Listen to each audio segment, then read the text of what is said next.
आपके introduction conclusion जो है वो क्या है, बेसिकली आपके फर्स्ट एंड लास्ट सेंटेंसेस जो पैराग्राफ में होते हैं ये उन पे उनका फोकस होता है। देन फुट नोट्स जो भी इसके एंड में दिए गए होंगे, इसके इंपॉर्टेंट नोट्स ये आपके फुट नोट्स होते हैं, ये सब आपका सर्वे में आएगा।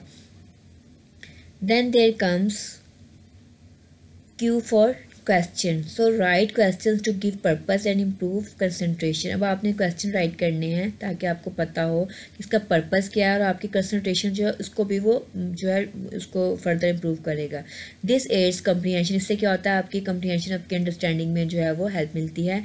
Turn main headings and pictures into question. अब आपने क्या करना है, आपने जो उसकी हेडिंग्स है मेन या उसकी पिक्चर्स जो है उसको आपने क्वेश्चन में चेंज कर लेना है। Jot down question that you may have as you survey the material. अब उन क्वेश्चन को आपने रिलेट करना है, एक दूसरे के साथ जोड़ना है, आपने कनेक्ट करना है, ताकि कि आपको जो भी आपने जिसमें पढ़ा था सर्वे में आपके मटेरियल के, वो आप उन सबको जो आप लिंकअप करते जाना है। Then there comes R.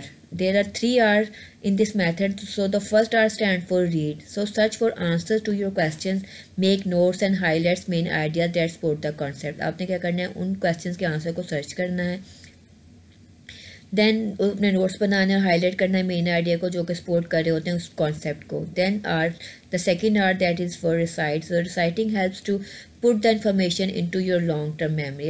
अब इससे जब किसी भी चीज़ को पढ़ रहे होते हो तो इससे क्या होता है, आपकी इन्फॉर्मेशन जो आपकी लॉन्ग टर्म मेमोरी में जो शिफ्ट हो जाती हैं। Put what you have learn into your own words. आपने जो कुछ भी अपने सीखा है, पढ़ा है, समझा है, अब उसको अपने वर्ड्स में जो आपने इसको जो है दोबारा से रिपीट करना है।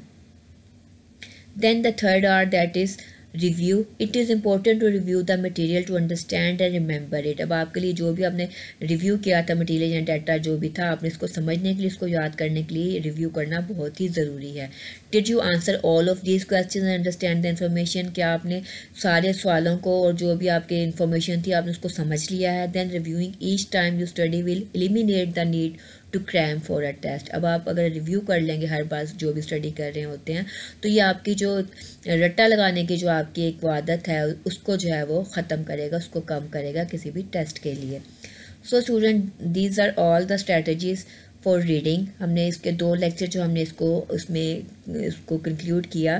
फर्स्टली जो आपको बताया था, आपको जो रीडिंग है आपको उसके बारे में थोड़ा बताया, फिर आपको बताया एक्टिव और पैसिव रीडिंग के बारे में बताया कि क्या होती हैं, और आपको एक्टिव जो पैसिव रीडर जो आपको जो देखने के लिए आप एक्टिव रीडर हैं या नहीं हैं, आपको उसके लिए मैंने आपको जो एक एक्टिविटी थी आपको वो भी मैंने बताई। उस एक्टिविटी के थ्रू आप एनालाइज कर सकते हैं कि आप एक्टिव रीडर हैं या नहीं हैं, या अगर आपने एक्टिव रीडर बनना है तो आपको उसके लिए क्या स्ट्रेटजीज जो है वो अडॉप्ट करनी है।